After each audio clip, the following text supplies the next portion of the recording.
Assalamualaikum warahmatullahi wabarakatuh.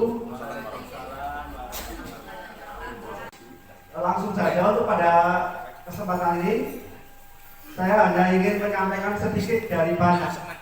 Jadi karena banyak, tapi saya hanya sedikit.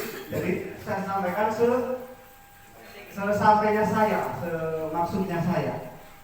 Kalau bisa dilihat di depan, itu implementasi restitusi dan posisi kontrol dalam upaya menumbuhkan budaya positif di sekolah melalui diseminasi CGP ya, kalau bergerak angkatan 6 dalam ini modul 1.4 budaya positif.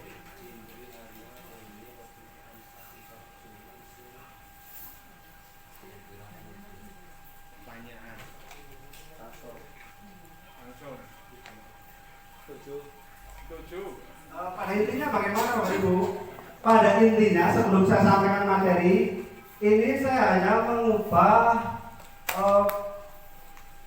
kalau dikatakan pola pikir ya bukan ya, karena Bapak Ibu lebih mengerti seperti itu. Bagaimana cara penanganan kenakalan anak menggunakan segitiga restitusi dan posisi kontrol. Kita di sini sebagai manajer Bapak Ibu, itu yang nanti saya sampaikan adalah dua, segitiga restitusi dan posisi kita sebagai manajer dalam mengontrol anak. Itu untuk mengawali ada pertanyaan. Menurut kalian Bapak Ibu setuju atau tidak hukuman dapat mendisiplinkan anak? Setuju apa tidak kira-kira? Setuju.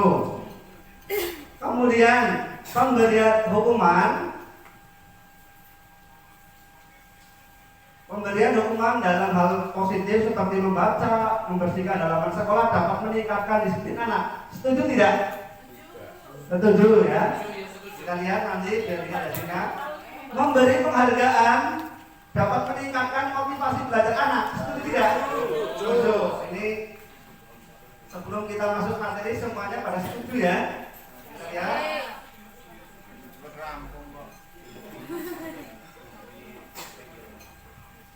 Sedikit untuk tadi menjawab setuju-setuju, kita lihat Bapak Ibu boleh misalnya tadi mengambil kertas, kemudian dalam kertas itu kita tulis rahasia, kita genggam sekuat mungkin, kemudian teman rekan jawab atau Bapak Ibu menyuruh ingin membukanya. Kira-kira kalau Bapak Ibu ingin membuka, apakah membuka enggak? Nah, betul, berusaha nutup ya. Walaupun bagaimana dirayu, disuruh bagaimana, kalau memang itu rahasia, apakah dibuka? Tidak ya?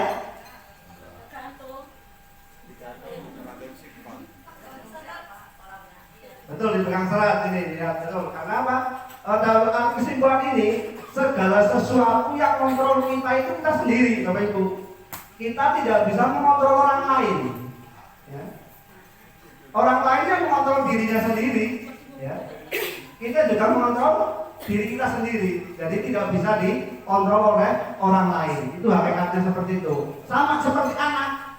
Anak kalau dibuka, ya karena kalau dia nggak mau ya nggak mau. Mau dipaksa seperti apa ya tidak mau karena dia mengontrol dirinya sendiri. Itu pada hakikatnya. Jadi pada hakikatnya semua orang mempunyai kontrol sendirinya, mengontrol bisa dirinya sendiri, bukan orang lain. Begitu juga kita tidak bisa mengontrol orang lain.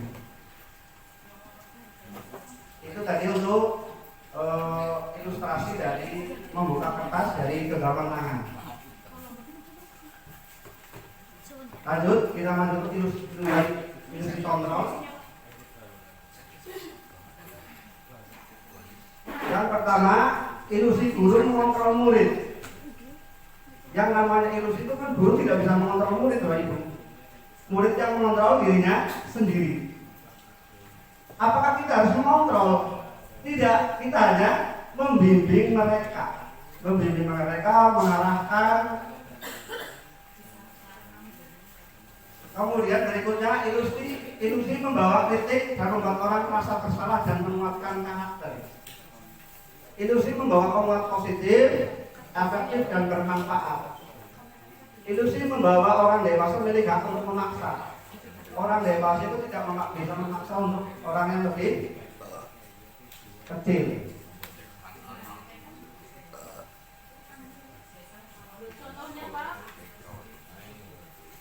Pakai contohnya, nah itu misalnya tadi genggaman tangan, kalau dia punya prinsip, kita tidak bisa memaksakan mereka. Misalnya anak yang ramai di kelas, dikeluarkan dia tidak mau, itu tuh tidak mau. Kita tidak bisa memaksakan kita keluar, dipaksa keluar itu tidak bisa. Nyanyi. Lanjut berikutnya. Sebenarnya siapa yang sesungguhnya bisa mengontrol? Kita lihat ada dua teori. Teori stimulus respon dan teori kontrol pilihan. Yang pertama untuk yang ini yang stimulus respon itu biasanya untuk zaman dahulu ya. Kita lihat, kita mencoba mengubah orang agar berpandangan sama dengan kita. Itu tidak bisa. Tapi kalau zaman dulu harus bisa. Yang kontrol kita berusaha memahami pandangan orang lain tentang dunia. Nah itu yang betul. Kita harus memahami pandangan orang lain. Perilaku buruk dilihat sebagai suatu kesalahan. Itu zaman dulu Bapak Ibu. Misalnya contoh, kalau misalnya kita menganalisis sebuah novel penjahat, penjahat itu menurut siapa? Ya, kalau menurut orang yang dirampok itu penjahat. Tapi menurut keluarganya, karena memberi uang untuk keluarga, menurut keluarganya dia tidak penjahat, dia pahlawan. Jadi penjahat menurut siapa? Itu kita lihat karena semua itu ada tujuannya. Orang lain bisa mengontrol saya, itu tidak bisa. Hanya kita sendiri yang bisa mengontrol diri kita sendiri. Orang lain tidak bisa mengontrol. Saya bisa mengontrol orang lain. Itu zaman dulu. Anda tidak bisa mengontrol orang lain zaman sekarang. Tidak bisa mengontrol orang lain. Memaksakan pun tidak bisa.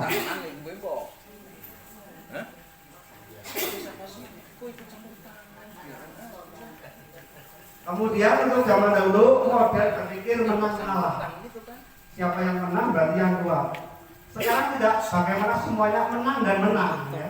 Tidak ada menang kalah, adanya menang dan menang. Jadi dilihat ada yang pertama melihat diagramnya, diagram positif.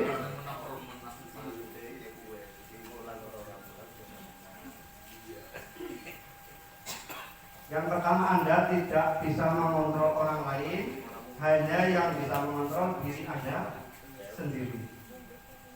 Semua perilaku pasti memiliki tujuannya.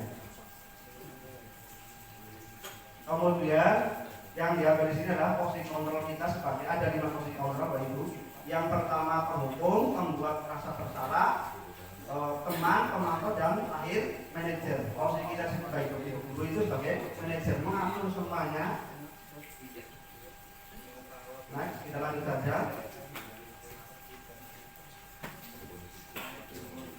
Berikutnya teori motivasi perilaku manusia Bapak Ibu. Motivasi perilaku manusia ada dua. Yang pertama motivasi eksternal dari luar, itu pasti orang sudah tahu ya Bu. Motivasi eksternal dan internal. Kita lihat yang eksternal untuk menghindari ketidaknyamanan dan hukuman.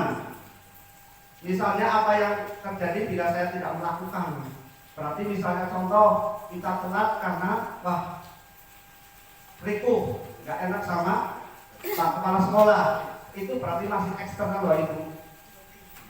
Kemudian kita berangkat disiplin karena minder, itu berarti dari eksternal, tekanan, dari tekanan luar.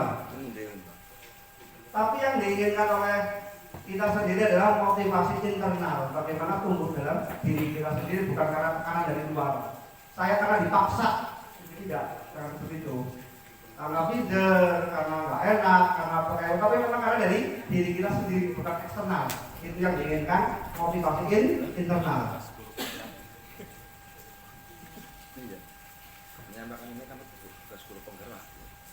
Berikutnya ini yang tadi penghargaan.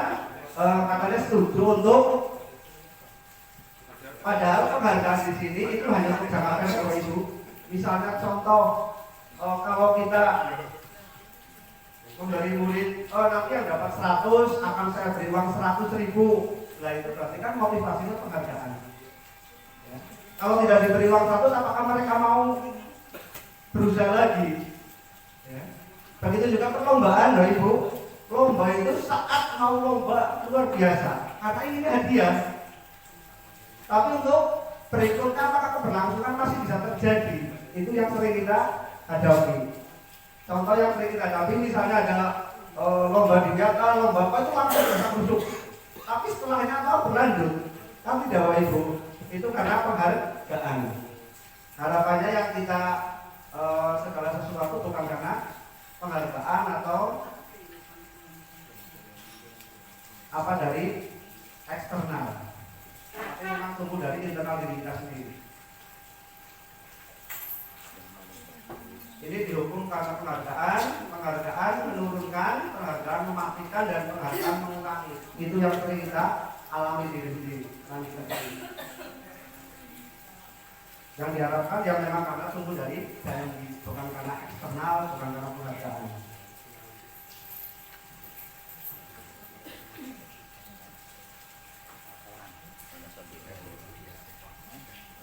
Jadi kita lihat ada, sebelum kita masuk pada teman pemantau,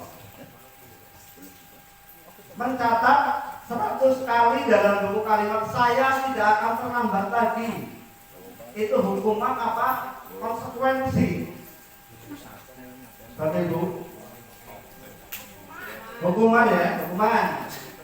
Lari mengelilingi lapangan basket 2 kali karena terlambat dari sekolah.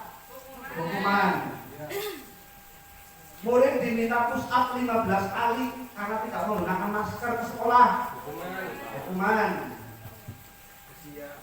Menggantikan kertas tugas teman yang telah dicoret-coret. Konsekuensi apa hukuman? Konsekuensi. Membersihkan tumpahan air di meja tulis karena tersenggol pada saat belajar. Konsekuensi. Murid disuruh mengenakan sepatu seharian di kelas. Murid disuruh untuk mengenakan sepatu seharian di kelas karena tidak mengenakan sepatu hitam. Hukuman. Lari mengelilingi lapangan basket 2 kali karena terhambat 10 menit dalam pelajaran sejauh. Hukuman. Kita lihat. Ya, mencatat hukuman. Kemudian pusat hukuman, menggantikan kertas. Konsekuensi. Konsekuensi itu mengganti. Membersihkan tumpahan, konsekuensi. Murid disuruh mengenakan hukuman. Terakhir untuk lari dalam bahasa konsekuensi. Ini perbedaan antara hukuman dan konsekuensi.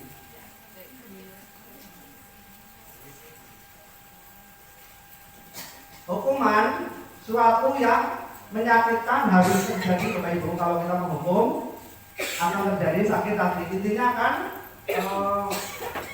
menurunkan harga diri ya kalau kita menghukum. Kemudian kalau konsekuensi suatu harus terjadi. Hukuman membuat sakit hati Bapak Ibu untuk jangka waktu yang lama. Sedangkan konsekuensi membuat anak merasa tidak nyaman dan jangka waktu pendek.